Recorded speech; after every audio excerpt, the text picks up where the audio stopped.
Hello, and welcome to another update video about Bitcoin. We want to start on the daily chart. We have quite a bit of stuff to talk about, and this is going to be an important video, so stay tuned. It really is important, no joke, because I want to show you a few things. I want to talk about some signs that are sort of showing up that Bitcoin could indeed have bottomed, okay?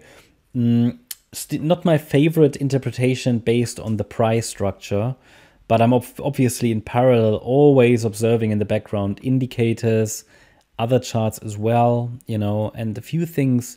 I want to talk about the correlation with the S&P 500. Want to take a look at the ETH BTC chart, which would support a bottoming thesis potentially. And I want to talk about the RSI on the daily. So obviously we start on the daily time frame, just without consideration of the lower time frames at the moment.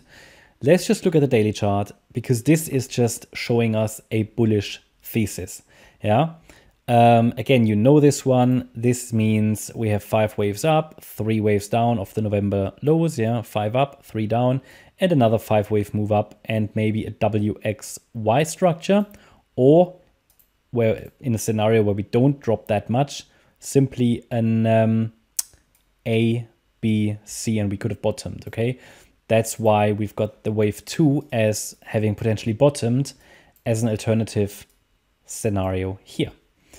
It just is the case that I cannot confirm that until you know that I have seen 5 waves up and 3 waves down. That's what I need to see too from an analysis point of view, from a structural point of view, to really call a bottom. Now, there are a few things that support the idea that we could have bottomed. I have to say tomorrow, obviously, we've got the interest rate decision at the moment, and that's something I want to mention as well. Few people are concerned about, okay, you know, apparently interest rate increase, yes or no. No is forecasted. So for tomorrow, the forecast at the moment is pretty clearly no interest rate increase.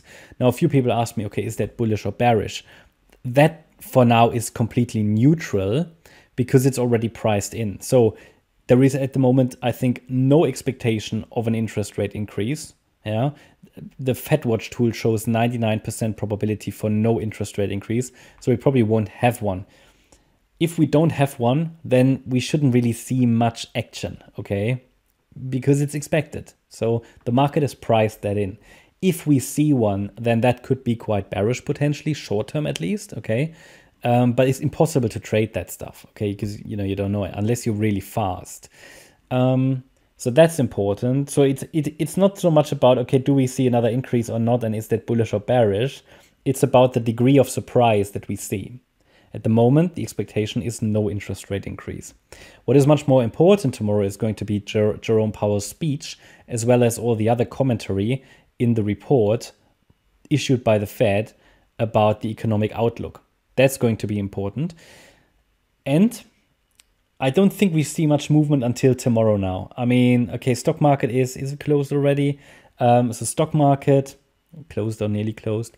So there shouldn't be much action. There could be, of course, but there shouldn't be. And I think the market is now gonna freeze just below resistance in anticipation of what's happening tomorrow. Okay, so then we could have bottomed already, as I showed you.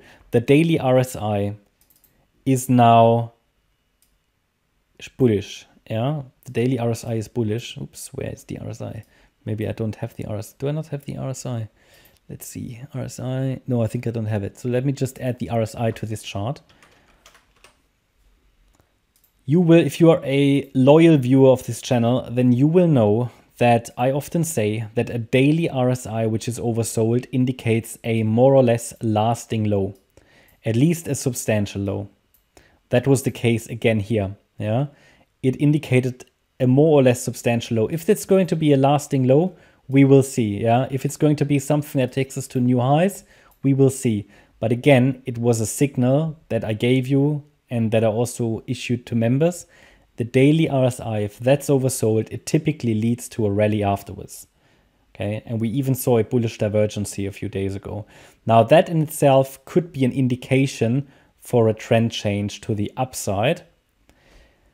But I always need price to confirm. An indicator is only an indicator. It's not a confirmation. It's not anything that I would use to determine wave counts. It's something that can confirm wave counts, but it's nothing that would determine them. However, there's something else that happened last couple of days, or last few days actually, yeah. We had a break here above a trend line on the daily RSI. That happened before. Probably rather this, yeah. And we had a substantial rally after that. This looks very similar, right?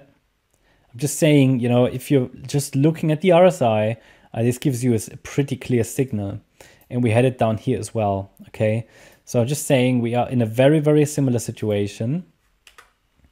You know, obviously we talked about the daily RSI. That's also when I bought something down here. Channel members know that, because this, you know, it doesn't matter if I expect still lower or something. It doesn't matter. I typically buy an oversold RSI on the daily time frame, because it's just a reliable signal, right? It works most of the time. If it's something sustainable, that's a different question. But yeah, it's now in the bullish range. That's supportive of a low in place, yeah. So I present you the data and then you have to decide what you do with it, right? There is something else that gives us an indication that the price might have bottomed or might be close to a low. And that's the ETH BTC chart. But the forecast was for another low on the ETH BTC chart. It has done that today. And it's getting closer now to the 0.059 level, which is our target. Now it can still go down lower, right? And ideally it goes a little bit into this target area. But I can tell you that a bullish ETH BTC chart, if this is turning bullish, which it should if we really form a new low. And by the way, it has done what it needs to do. It's got the 5 waves now.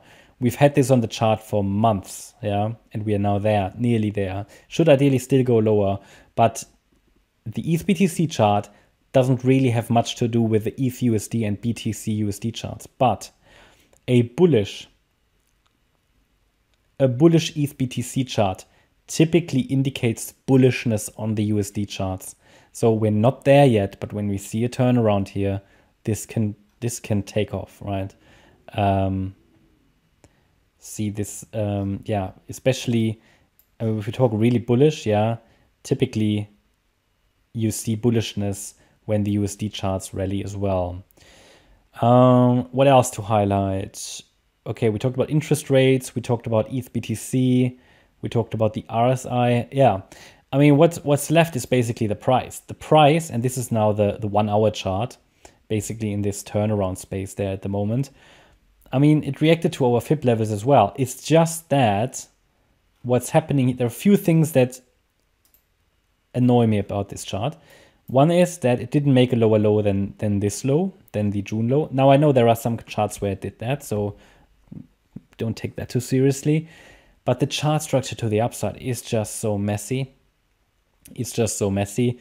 I will have to come up with a micro count for this if we break above 27,480. I see a massive, okay, it's not massive, but we see an ascending wedge pattern here. This is typically suggestive of a break to the downside. Now, from experience, I can tell you, if these break to the upside, that's quite bullish. So honestly, it either breaks to the downside here and fulfills its bearish wave count, because it can't really go any higher in this yellow wave count, which is still the primary scenario. If it breaks above 27,480 and breaks to the upside of an ascending wedge, that's quite bullish. It's literally a key decision point. I'm really looking forward to tomorrow, because it will be an exciting day. I guess if maybe we see a decision today, I don't know, but probably not. I think the market seems frozen now in anticipation of tomorrow's announcement. But yeah, it's very exciting now, because this could literally be, this is the pivot point basically between a sell-off into the low 20K region, yeah, or a potential 5-wave move up, which could lead to a 3-wave pullback, which could be a setup for 40K plus. It's very exciting at the moment. So hope you understand the importance of where we are currently on the chart. And I mean, you know, if we go up from here, it's fine. You know, I use the bear market to build my core position. I'm well positioned, but I will not take a short-term aggressive trade until I have seen 5 waves up and 3 waves down, then my plan will be to add here, maybe even scale in. Once we have 5 waves up, I will let you know. And buy with a tight stop, either down here or a stop here. We'll see. But yeah, that's sort of my current analysis of the Bitcoin chart. Don't, you know, I'm not saying that it will break to the upside here. I just present you with this situation, the things to watch out for. I also don't know if it will break resistance. But we are very, very close to the key pivot point. And the yellow wave count is basically, we're basically there where just a little bit higher and the yellow wave count will be invalidated. The problem is that if we break above that resistance level, the bullet, it's not clearly bullish until I see 5 waves up and 3 waves down, okay? So that's the problem. It could, for example, just be just the 5 waves up. It could just be an extension of the B wave here. That's the problem. That's why I need to see the 3 waves down as well. Because if I only see 5 waves up, it could just be a massive B wave, which is unfolded here, and could go to completely new lows afterwards. That's sort of what I consider. So yeah, but it's complex. It's a difficult market, but it's at least not that boring anymore. It's getting a little bit more exciting now. And some of the altcoins are starting to turn around as well, right? I mean, we've had, for some of them, we had complete wave counts, yeah. Some of them basically would be good to get one more low, but yeah, one more low, sometimes you just don't get that last low. And some charts had complete downside patterns like Solana, QNT, what else? ADA is sort of, let's say, primed for a potential corrective rally in this triangle. Yeah, so the altcoins are potentially prepared for a turnaround, yeah. You need to understand that, especially as most of them are oversold on the daily time frames as well. It's just that we obviously cannot confirm that until they turn around. And when they turn around, you need to understand that it's very aggressive in crypto. It can happen very quickly. So yeah, I mean, looking forward to a good, potentially good October. Yeah, September is nearly over as well. September. But let's see. I mean, it all depends on that 27,480. I'm it's very simple to me. Below that level, I'm bearish, short term. Above that level, I will consider it something more bullish, but it still needs to prove to me the 5 waves up. But yeah, above 27,480, I'm not going to favor the yellow wave count anymore. That's my update about Bitcoin. I hope you liked the update. If you did, please hit the like button, leave a comment, and subscribe. And if you really like the content, then please check out the channel membership. As a channel member, you get access to the weekly live streams. Every Sunday we do one. You get access to Discord and Telegram with our different chat rooms. You get access to, well, when I buy and sell, bear in mind, I'm not a day trader. You get access to a lot of educational content on Discord and Telegram. You get access to short-term market updates and signals as gold members. So there's a lot of content. Check it out. It will keep you busy when you join. And yeah, hope to see you there, and have a great day. Bye-bye.